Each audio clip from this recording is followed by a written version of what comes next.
Hello welcome दोस्तों, कैसे हैं आप दोस्तों। आज की वीडियो में बहुत बहुत स्वागत है आपका दोस्तों। आज की वीडियो बहुत ही इंपॉर्टेंट होने वाली है दोस्तों। आज की वीडियो में मैं आपको बताऊंगा कि आप एंजल बुकिंग के अंदर प्राइस अलर्ट कैसे सेट कर सकते हो बहुत ही सरल और आसान तरीके से। बहुत से लोगों को एंजल बुकिंग के अंदर प्राइस अलर्ट लगाते नहीं आता है, तो आज की वीडियो में आपको बताऊंगा कि आप प्राइस अलर्ट कैसे लगा सकते हो एंजल बुकिंग के अंदर।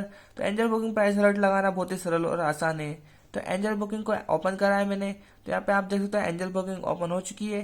तो यहाँ इस तरीके से ओपन हो जाएगी एंजल बुकिंग। आप देख सकते हो यहाँ पे यहाँ पे ऐसी थीम दिखती है आपको। तो यहाँ पे आपको कुछ भी नहीं करना है, आपको बहुत सारे ऑप्शन दिखते हैं, आपको बिल्कुल भी कंफ्यूज नहीं होना है। प्राइस अलर्ट लगाना काफी सरल और आसान है। तो प्लीज वीडियो को एकदम लास्ट तक देखना। अगर आप इस चैनल पर नए तो चैनल को सब्सक्राइब कर ले, नोटिफिकेशन बेल को दबा दे, क्योंकि इस तरीके की वीडियो इस चैनल पे अपलोड होती रहती है। तो प्राइस अलर्ट सेट करने के लिए सबसे पहले क्या करना है, आपको आपको यहाँ पे एक ऑप्शन दिखता होगा। यहाँ पे आपको देख सकते हो, यहाँ पे इस पे क्लिक करना है। इस पे क्लिक करने के बाद तो यहाँ पे आप देख सकते हैं, आपको एक ऑप्शन दिख रहा है नोटिफिकेशन और कॉन्टेक्ट अस। तो आपको ये नोटिफिकेशन पे क्लिक करना है।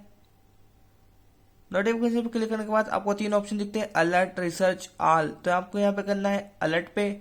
अलर्ट पे करने के बाद आपको यहाँ पे ट्रिगर्ड अलर्ट लिखता है या फिर मैनेज अलर्ट लिखता है। तो मैनेज अलर्ट पे क्लिक करना है। मैनेज अलर्ट पे क्लिक करने के बाद आपको यहाँ पे मेरे अलर्ट दिख रहे हैं, यानी कि आपको एसबीआई का अलर्ट दिख रहा है। यहाँ पे देख सकते हो, यहाँ पे मेरे अल्काली का अलर्ट दिख रहा है, जीटीपीएल का, टाटा स्टील का, बहुत सारे अलर्ट लगा रखे हैं पहले से ही। तो यहाँ पे देख सकते हो, यहाँ पे आपको एड टू अलर्ट पे क्लिक करना है। इस ऑप्शन पे आपको क्लिक करना है सबसे पहले। इस ऑप्शन पे क्लिक करने के बाद आपको सबसे पहले उस कंपनी का नाम सर्च करना है जिस पे आप अलर्ट लगाना चाहते हो। तो मैं टाटा मोटर्स सर्च कर लेता हूँ।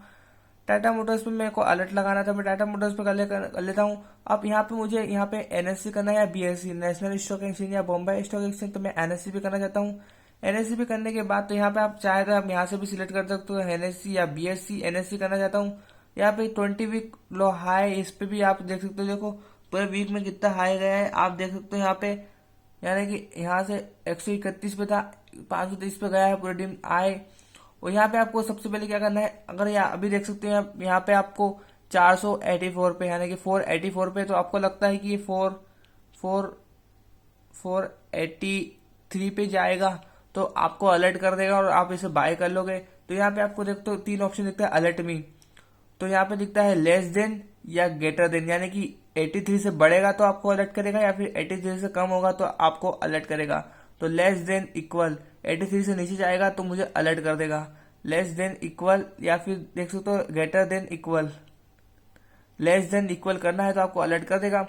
वैल्यू करना है तो वैल्यू में आपको इतना इतना इम्पोर्टेंट नहीं है। यहाँ पे आपने वैल्यू या फिर यहाँ पे अपने वैल्यू तो डाल देती है, यहाँ पे आपको 83 कर देना। इससे नीचे जाएगा तो आपको बता देगा और आपको यहाँ पे सेव कर देना है।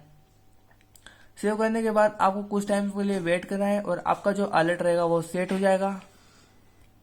तो कुछ टाइम लोडिंग लेने के बाद आपका अलर्ट हो गया, वो सेट हो जाएगा। तो इस तरीके से आप एंजल बुकिंग के अंदर अपना प्राइस अलर्ट को सेट कर सकते हो। तो अगर वीडियो अच्छी लगी तो लाइक करें, फॉलो करें, सब्सक्राइब करें और इस नॉलेज को दुनिया भर में शेयर करें।